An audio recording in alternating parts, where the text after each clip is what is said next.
Everyone, and welcome back to another video. So have you ever wondered what the actual difference is between hot pressed and cold pressed paper? Well, so have I. So today we are comparing the two and painting 3 different images on both papers to compare to see which one is better. You want to paint? Yeah. Okay, we'll go paint. Let's jump right into it.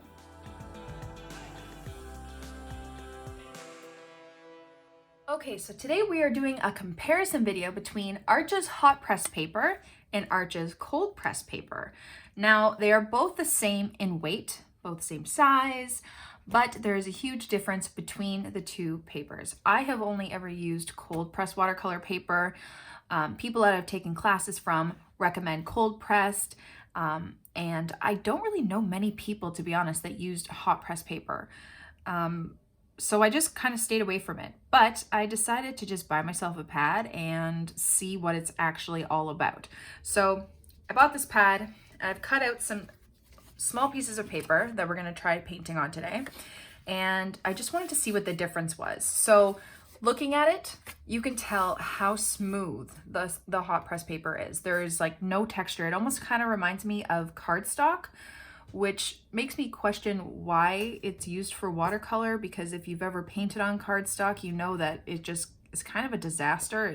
It warps a lot and the color doesn't stay, and it's just not great for watercolor. So I'm curious as to what this is going to be like painting on with watercolor. Cold pressed is very textured. I love cold pressed paper, and I find that it holds the water and pigment in place really well. It allows for really nice color bleeds and blending, and it's just overall my favorite type of paper. But we are going to put them to the test today and see what the actual difference is. So we're going to be doing 3 different kinds of painting today. We are going to be painting a landscape using a lot of wet on wet, which is why I have taped this down. On my left here, I have my hot press paper, and on my right, I have my cold press.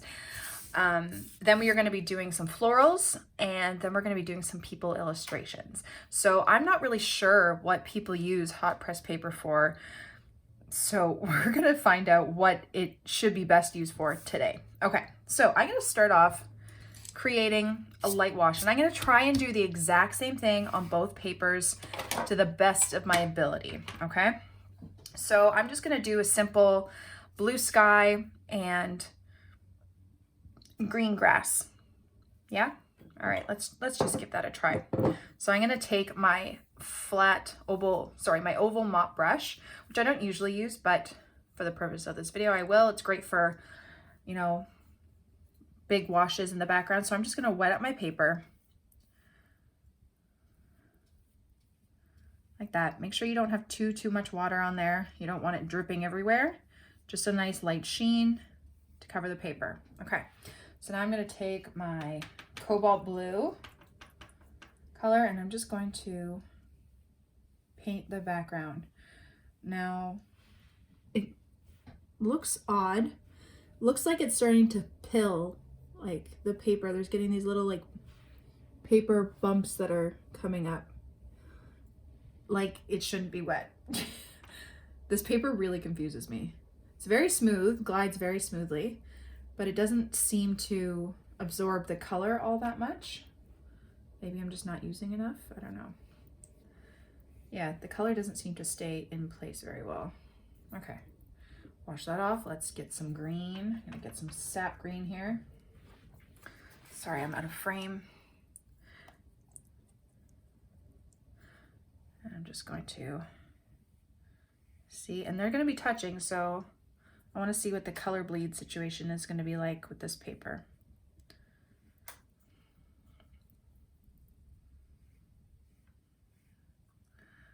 Okay, interesting. I don't know, the thing I'm noticing the most is that it's just not, you know, keeping the color on there. It's not very vibrant. I'm going to use a different brush, so I'm not adding too much water. I'm just going to try and darken it up a bit. Take my, okay, there we go.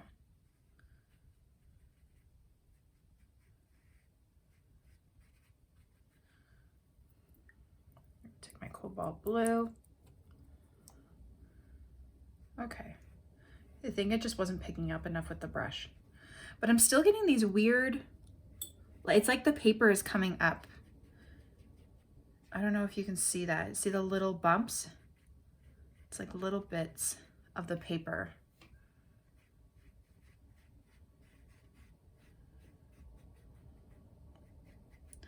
Okay. What I also want to try is I want to try to lift some color to create clouds. So I'm just going to dry this off.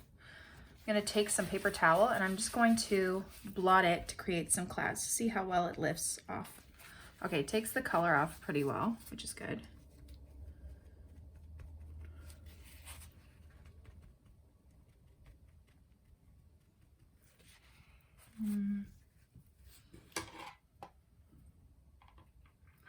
A very odd setup here, guys.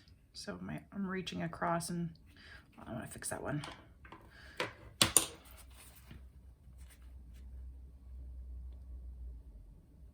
Okay, it takes up color really well, which is good when you're trying to lift color for clouds and stuff. Okay. I'm gonna put some darker green on there, on the grass, just to add some dimension.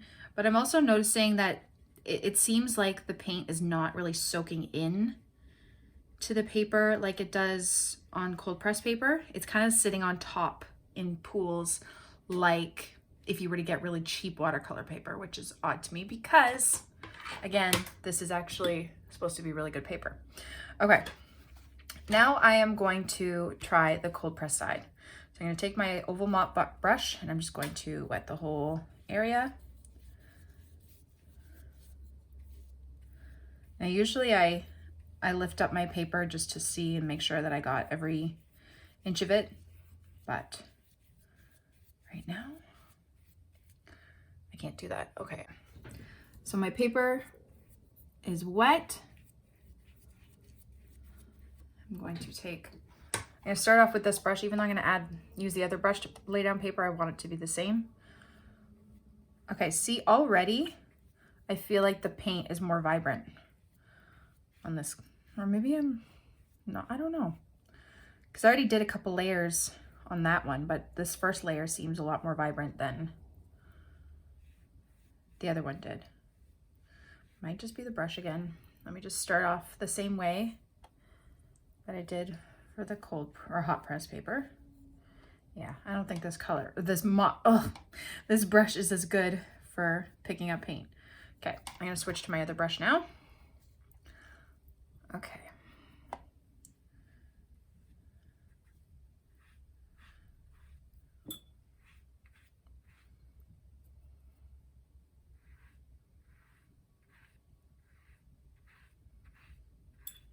I find it's more vibrant, the color.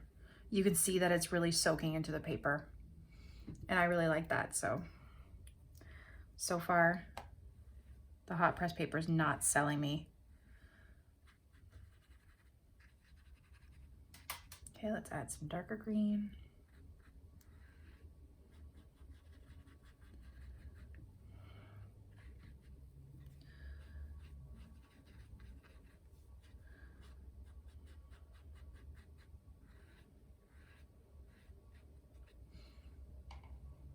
Okay, now I'm going to take my paper towel and try and pick up some color for the clouds.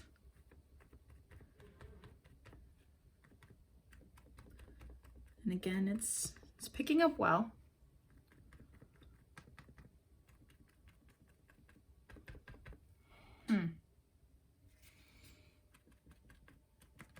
Okay, so same painting.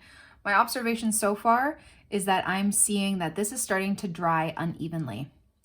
I see that there's a bit more of a dry spot here and it's still wet over here, so it's bleeding and making weird funky patterns like it does with cheaper paper. Same here. I don't know, but we're just gonna have to kind of wait and see how this turns out a bit more when it's actually dry. So I'm gonna put this to the side and we'll start our next painting. Okay, so for our second painting, I am going to do some florals. I do a lot of floral work with my watercolors, and I do a lot of color bleeds and blending. within my florals, and I find if I'm using cheaper paper, it does not look good. You get unevenness with the drying and it just looks weird. So I'm curious of how it's gonna work on the hot press paper. Okay, so I'm just gonna go to my go-to colors. Let's go to pink here. Okay, and I'm gonna start on the cold press. Hot pressed. I gotta get that straight. This is hot press paper, same, it's on the same side. So the hot press paper is on my left, cold press on my right. Okay. Like, it's really nice to paint on. It glides very smoothly, which makes me think that maybe it might be nice for like watercolor lettering. But again, as I'm already seeing, it's started to dry in certain areas already, which is gonna give you those cauliflower watermark patterns. So, I mean, it's not a bad thing. It's just not ideal for what I like to do and the effects that I like to have. So I don't know about that. So I'm just going to show you quickly. See, it's already starting to dry. Certain areas wet there. Like you can just see by the sheen. It's dry over here already and just puddles. So not a huge fan, okay? And then like going back in and tapping, like that's all dry, so I won't get that blending or that color bleed effect. Okay. I'm gonna do some leaves. Yeah, this is so odd.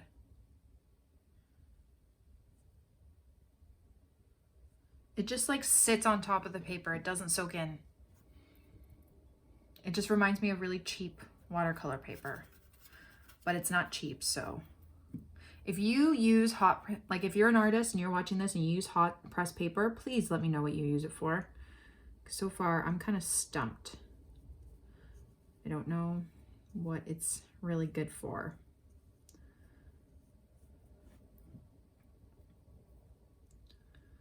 Like even the color bleeds don't seem to, like when you go back in on a lighter wash and add more color, it doesn't seem to spread as nicely and bloom as much as you would like it to, or I would like it to.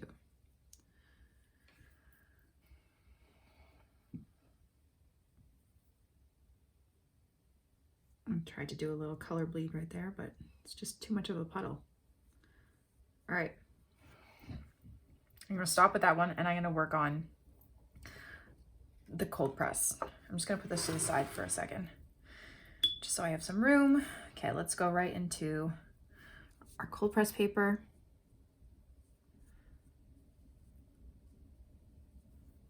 It's like such a difference. It just soaks into the paper rather than sitting on top.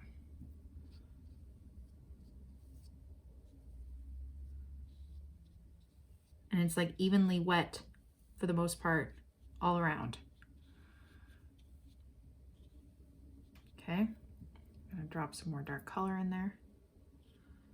Oops, there's bubbles. See, that's the kind of effect you want, that nice bleed. Well, with this type of painting, right? Okay, I'm gonna take some, did I do the leaves next? I can't remember. I'm just gonna do the other rows.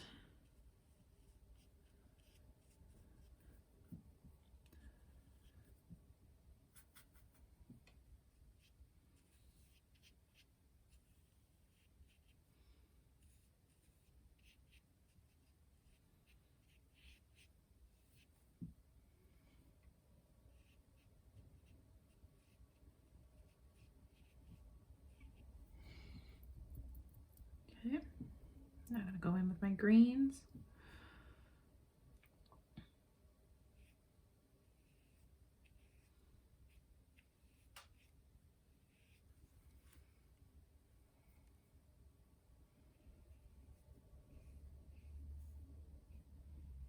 See, I love those color bleeds. Okay.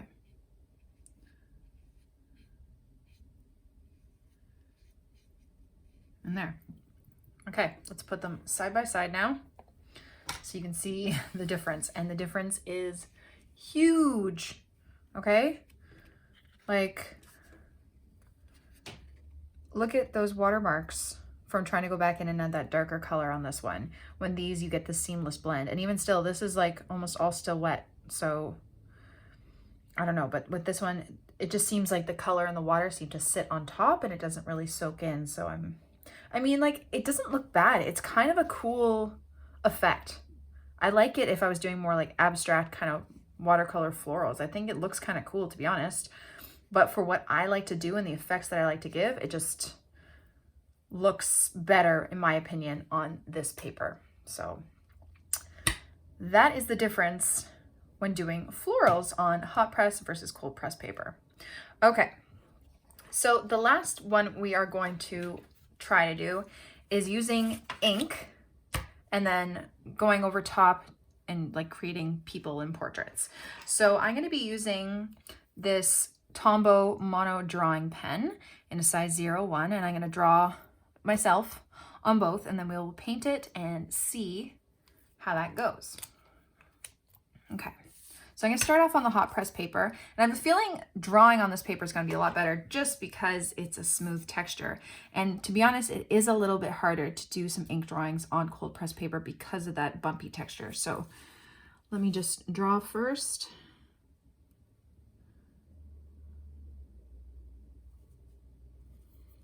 That.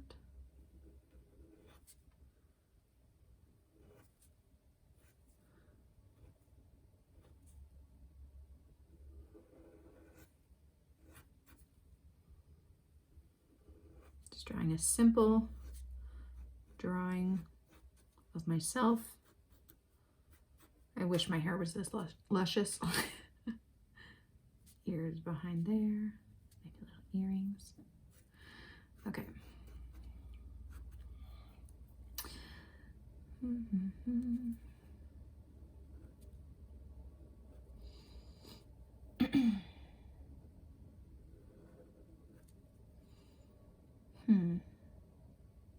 Well, let's just do my arms down. We're making it really simple today. Okay. Do some eyebrows, a little nose, smile, like that. Just gonna do really simple eyes, eyelashes, and there we go. Okay, there is one drawing. Now I'm gonna do the same thing on this side. All right. So yeah, it's definitely not as smooth to draw on, which I expected because I've drawn on cold press paper many times, and it is hard to get that nice straight black line, but I still do it. You can even hear the difference, the roughness.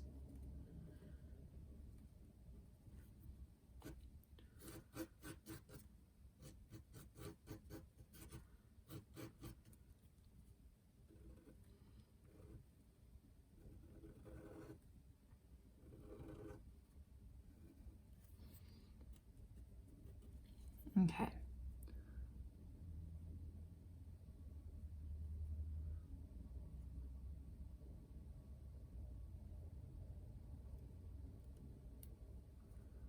Eyes, eyelashes. Okay, so this is a bit more difficult to draw on, but it's not a make or break deal for me. Okay, so we have our drawings here. And then maybe I'll actually do some watercolor lettering on top too as another test. Okay, so I have my watercolors here, and I'll be going back and forth just because I'm gonna need some to wait for some things to dry. Also, just wanna make sure these are dry, the ink's dry. Okay, I'm gonna take some peach, yellow, pink, maybe a bit more yellow, a bit of brown. We're going to start painting.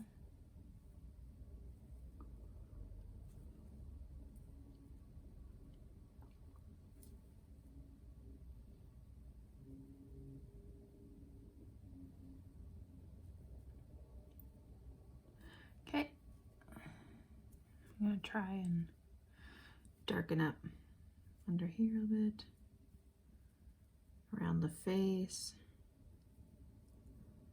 There. There's one. Let's do this one.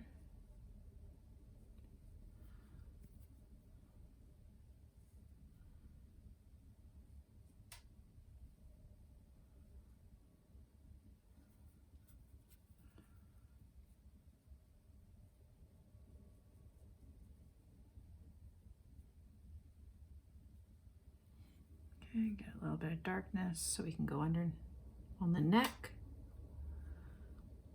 around the face.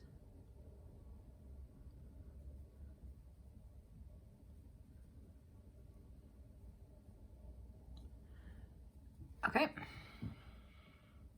So far, very similar. Not really a problem. I'm gonna do my shirt next because I don't want to do my hair just yet. I don't want it to touch the wet paint, and I'm just gonna leave a line. You know what, let's just do like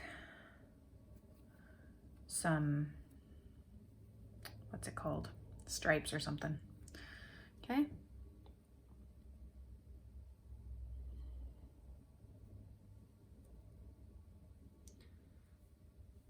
Actually, we'll do blue stripes for cold press paper, which is this one, and red stripes for hot press paper, because I feel like that makes sense, doesn't it?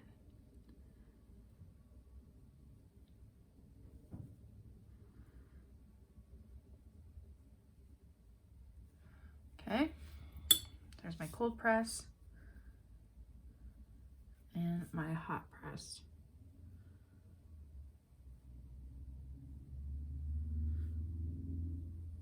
So far, I don't see too much of a difference with the illustration. You know, it seems to be working pretty good on both. Just looking at the face painted, it dries a lot flatter on hot press paper, which I kind of like. I don't know. We'll see. Okay. I'm gonna wait for that part to dry and then I will do the hair. Okay, they are both now dry and I am going to be painting my hair. I'm gonna use some yellow ochre for my hair. Even though my hair is not this blonde anymore.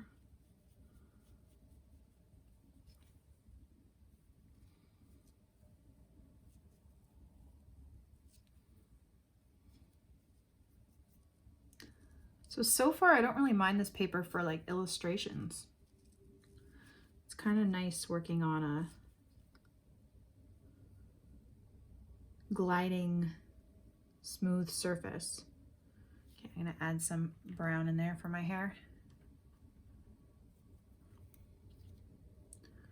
Especially at the top where my roots come in. Then kind of make its way down. Darker behind.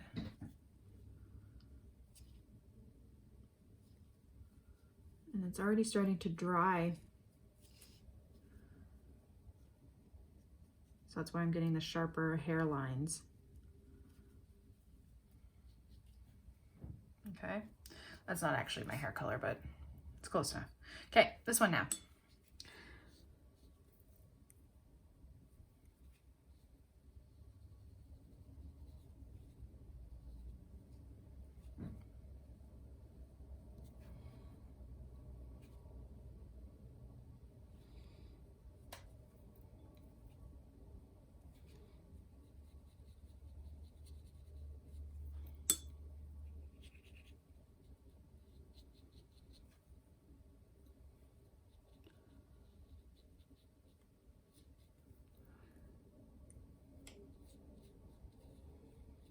Okay, now we're gonna add some of the brown.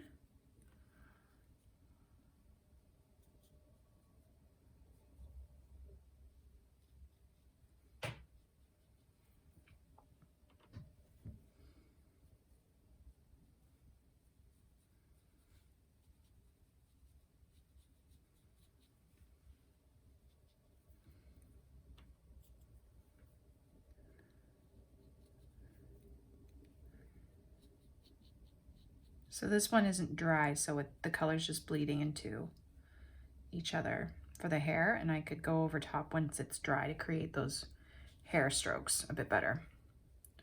Okay, interesting. It's pretty similar. I am noticing that the skin is drying a lot lighter than I anticipated it to, so I think I'm going to do another layer of the skin because it's pretty pale, especially on this paper, which is weird. Maybe I didn't use enough paint, I don't know. And this one's dry. I'm actually going to try and do some shadow layers. So because it's dry, it will just act as a layer. Like that. Maybe there, maybe some like above the eye.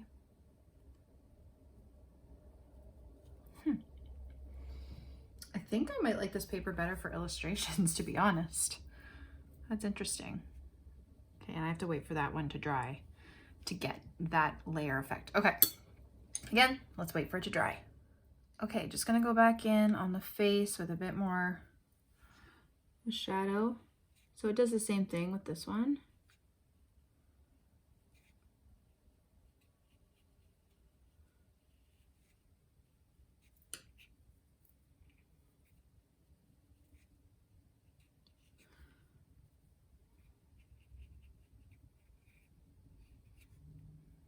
Okay, and then some just darker brown. So doing a wet on dry to get those hair strokes.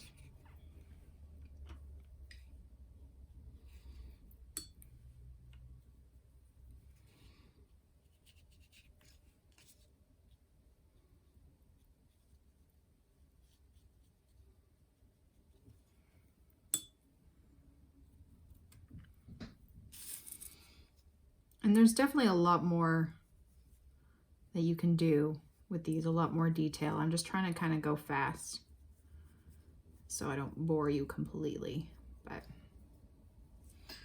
okay.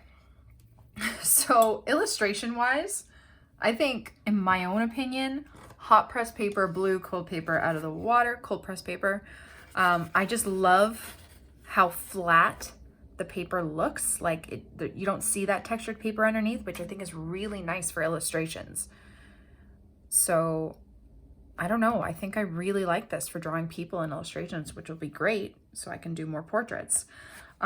Quickly, I'm just gonna do some lettering. I'm just gonna write my name just to see, because lettering on cold press paper is a lot more difficult. So I expect that, you know, hot press paper will also be a lot better for that. So let's just write my name.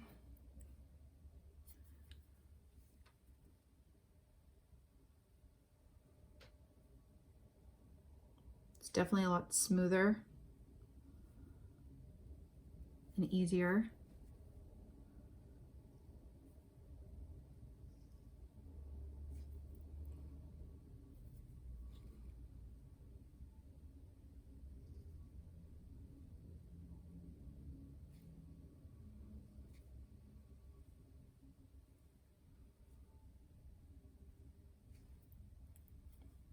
A lot easier. Okay. Here's hot pressed Emma. And we're gonna do cold pressed Emma over here. Yeah, it's a lot bumpier. It's not as smooth. A lot harder to do.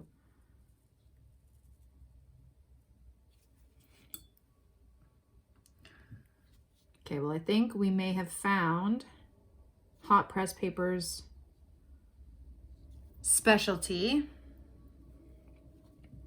and that is illustration and lettering. And I find I have to keep dipping my paintbrush in my paint so it doesn't run out, because the cold press paper just soaks it up.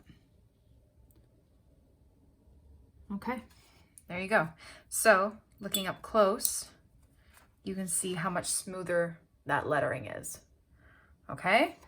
Okay. And then last but not least, we are just going to head back to our wet on wet.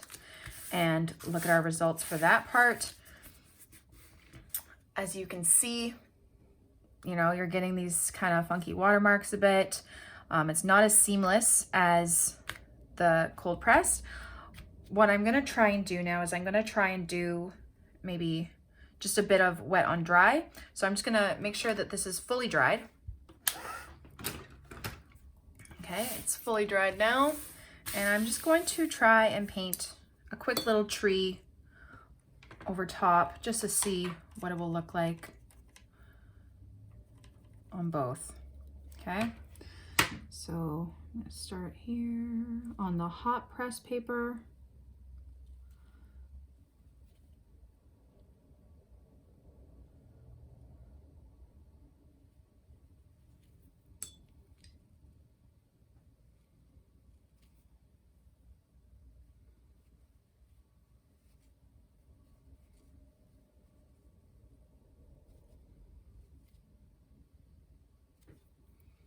Let's do it on this side.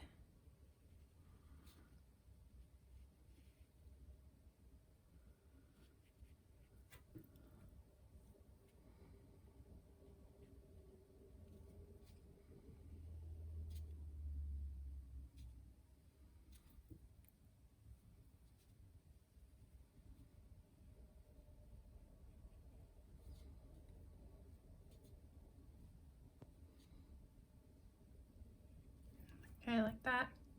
Let's get some light green in there.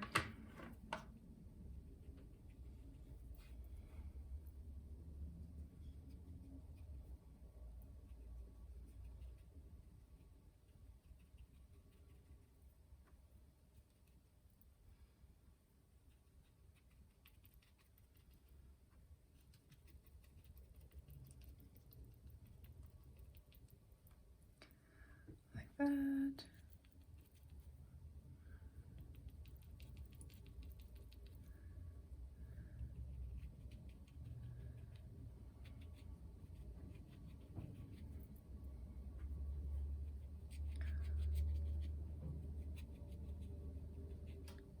Okay. I'm gonna go in with some darker green, some Hooker's Green Dark.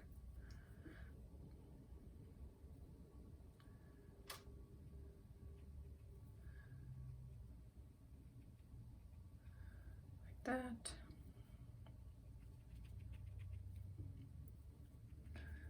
And like that. Okay. All right. And there you go. So, I mean, they kind of reacted the same, but when I did the wet on wet with the two types of green here, this blends a lot better. I don't know. I think the verdict for the wet on wet technique on hot versus cold press paper, in my opinion, blows hot press paper out of the water. Okay, it's just a lot cleaner, seamless blends. And if you can see here the way it dried, it didn't dry as bad as I thought it was gonna dry, but it's just, it kind of seeped up there because there were pools of water, because I used the same amount of water on both, but because the water tended to sit on top of the paper rather than soaking into it, the green started to move up into the sky. So that can be really difficult, especially if you're a beginner. So I don't suggest using hot press paper for a beginner. And I always just loved cold press paper. As for the florals, you already saw what I thought of that. Same kind of deal. Again, if you like this kind of style, that is not a bad thing. I think it's kind of really cool and, you know, abstract, a bit more loose than I would go for, but I think it looks actually kind of pretty cool. So that's just an effect you can get with hot press paper. But again, I think for florals, the type that I do, cold press paper is best for that. But the winner for illustrations, in my opinion, is hot press paper. I think it looks really nice and flat and clean, and same for lettering. So it does have its purposes, and there you go. So there are my findings for testing hot pressed versus cold pressed paper. Depending on what you like to paint, you know, try it out for yourself or decide on which ones you actually want to buy based on this comparison. But I hope that helped and give you a little bit of insight into what you will pick up for your own paintings. Thank you all so much for watching my video. I really hope you liked it and I hope you learned something. Don't forget to subscribe to this channel and follow me on Instagram and Facebook for even more. Bye. Have a great day, guys. Bye.